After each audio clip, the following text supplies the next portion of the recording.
Bonjour tout le monde, alors aujourd'hui on se retrouve pour une toute nouvelle vidéo où je vais tester vos recettes de slime sans colle et sans borax, donc écoutez, c'est parti. Avant de commencer les tests, n'hésitez pas à liker et partager cette vidéo si ça vous fait plaisir ce genre de vidéo, n'hésitez pas aussi à me le dire en commentaire et pour ceux pour qui ce n'est pas encore fait, n'hésitez pas à vous abonner.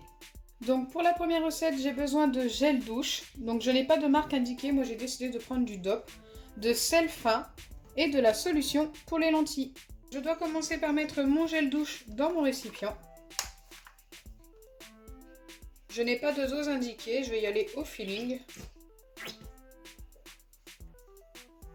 Une fois que c'est fait, je dois ajouter un petit peu de sel, environ une pincée. Je dois déjà mélanger ces deux ingrédients.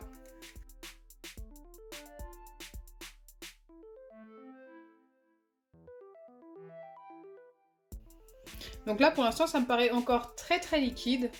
Et enfin je dois ajouter un petit peu de solution pour les lentilles. Je remélange.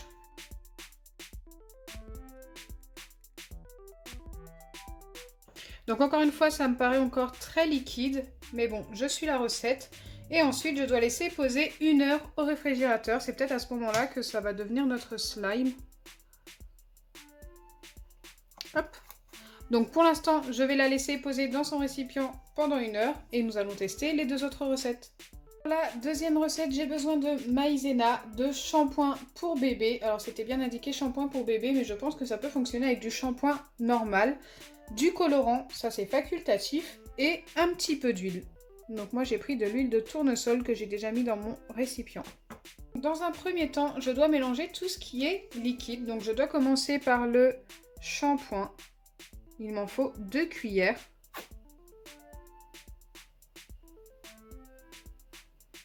Donc comme je vous ai dit, moi j'ai pris le shampoing pour bébé comme indiqué, mais je pense que ça fonctionne avec n'importe quel shampoing.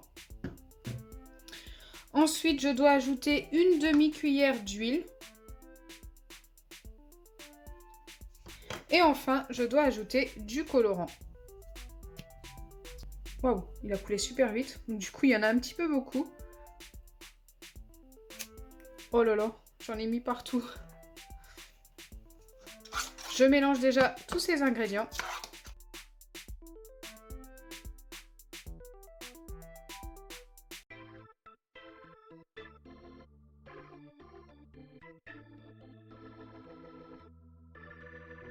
Et enfin, je viens ajouter de la maïzena jusqu'à l'obtention d'une pâte. Donc c'est parti, on va y aller petit à petit. Hop. Pour la maïzena, il n'y a pas de dose indiquée.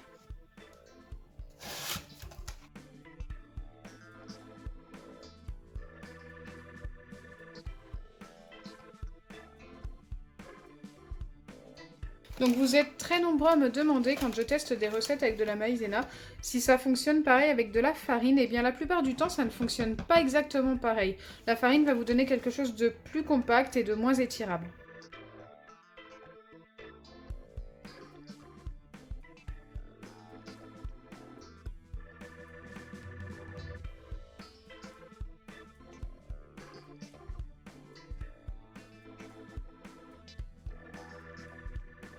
Ok, on commence à être pas mal.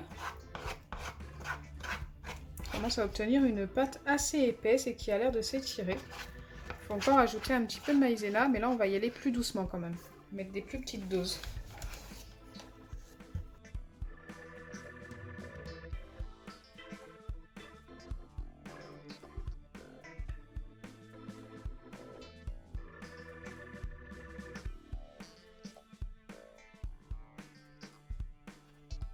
Ça commence à devenir de plus en plus dur à mélanger, c'est tout à fait normal.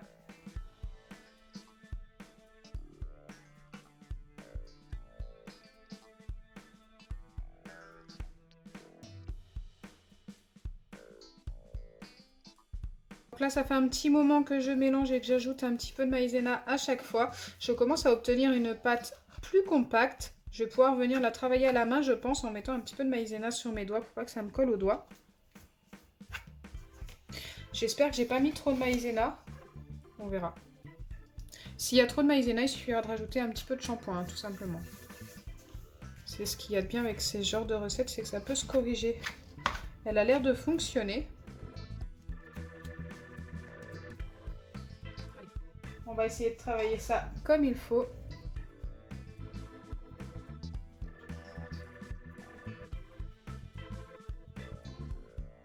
Eh bien, elle est vraiment pas mal, elle s'étire plutôt bien. Je sais pas si c'est grâce à l'huile, mais c'est vraiment la meilleure recette avec la maïzena que j'ai faite. Elle s'étire vraiment bien.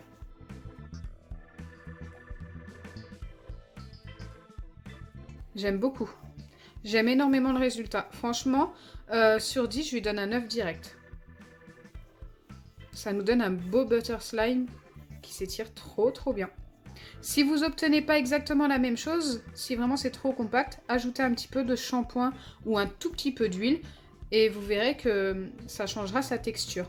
Bien sûr, ce genre de slime ne dure pas très longtemps, ça sèche hyper vite. Si le lendemain vous voulez le réutiliser, il va sûrement être trop dur.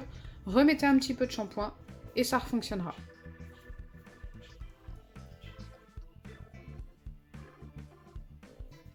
Je suis super fan. Franchement, n'hésitez pas à mettre un petit peu d'huile dans vos recettes de slime avec de la maïzena. La troisième et dernière recette, il nous faut seulement 2 ingrédients. Il nous faut du dentifrice et du sucre en poudre. Il en faut qu'une cuillère à café que j'ai déjà mis dans mon récipient. Donc j'ai seulement besoin d'ajouter une petite cuillère à café de dentifrice, bien mélanger, et ensuite mettre 2 minutes au réfrigérateur et normalement on doit obtenir notre slime. Donc c'est parti. J'ajoute mon dentifrice. Donc j'ai pris du dentifrice en gel. C'était pas indiqué s'il fallait du dentifrice en pâte ou en gel. Donc j'espère que c'est le bon dentifrice.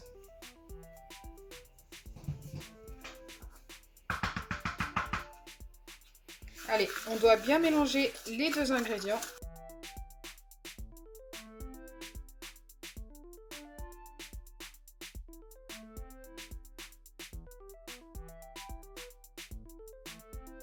Voilà, donc là, voilà ce que j'obtiens pour l'instant. Je vais refermer ma boîte et laisser poser 2 minutes au réfrigérateur.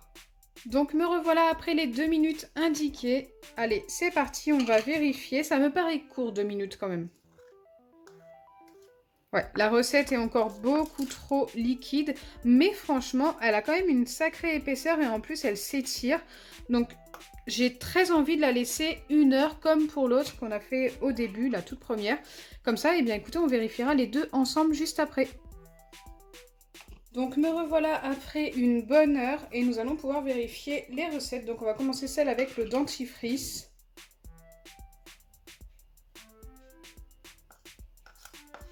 Elle est encore un petit peu plus épaisse que tout à l'heure et franchement, c'est plutôt pas mal. Malheureusement, elle a l'air quand même hyper collante. Oui, vraiment beaucoup trop collante, mais regardez. Je vais quand même vous montrer qu'on obtient une petite pâte qui s'étire. Donc là, celle-ci, je pense la laisser au réfrigérateur pendant toute une nuit et peut-être vous la remontrer dans une prochaine vidéo, car plus le temps passe et plus elle s'épaissit. Donc j'ai mis 1 cuillère de sucre et 1 cuillère de dentifrice pour cette recette. Je vais même la noter sur 10 et je vais lui donner un 6 pour l'instant. On verra dans les prochains jours. Et du coup, pour la première recette que j'ai testée, oula, bah celle-ci on voit tout de suite que ça n'a pas fonctionné. Elle est restée vraiment beaucoup trop liquide. Donc celle-ci, je ne peux pas du tout la valider. Écoutez, on aura quand même obtenu une recette presque valide.